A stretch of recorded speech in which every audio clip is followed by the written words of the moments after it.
உலக ஜோதிட சொந்தங்களுக்கு இனிய நல் வணக்கங்கள். பணக்காரர் ஆகும் ஜாதக அமைப்பு எப்படி இருக்கும்? அதிர்ஷ்ட வழியில் பணக்காரராகும் ஜாதக அமைப்பு எப்படி இருக்கும்? அதிர்ஷ்டம் தரும் அமைப்பு என்று எடுத்துக்கொண்டால் 1, 5, 9 அதிர்ஷ்ட ஸ்தானங்களாகும். 1ஆம் இடம் லக்னம், லக்னாதிபதி முதலே பார்த்து விட்டோம். எனவே 5ஆம் இடமும் 5ஆம் அதிபதியும் சுப வலுப்பெற்று அமர்ந்திருப்பது அதிர்ஷ்டத்தை கொடுக்கும் முதன்மை அமைப்பாகும்.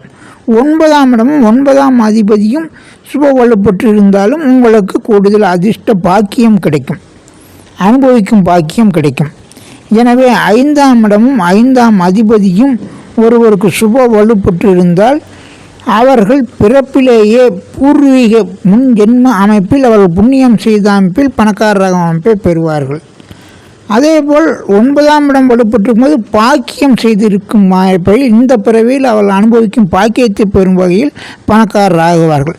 பொதுவாக இவர்கள் பிறப்பு முதல் இறப்பு வரை பணக்கார அமைப்பை ஒரு சிலர் பெற்று விடுவார்கள். ஒரு சிலர் இந்த கிரகங்களின் 5, 9ஆம் அதிபதியின் திசைகளில் பணக்கார அமைப்பை பெறுவார்கள்.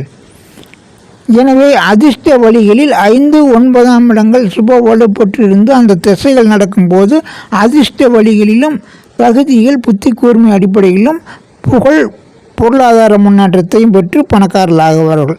பொதுவாக இந்த அதிபதிகளின் திசைகளில் நல்ல வழிகளில் செயல்பட்டும் கௌரவம், அந்தஸ்து, உயர் புகழுடன் பணக்காரராகும் அமைப்பை பெறுவார்கள் என்பது நுணுக்கமான உண்மையாகும்.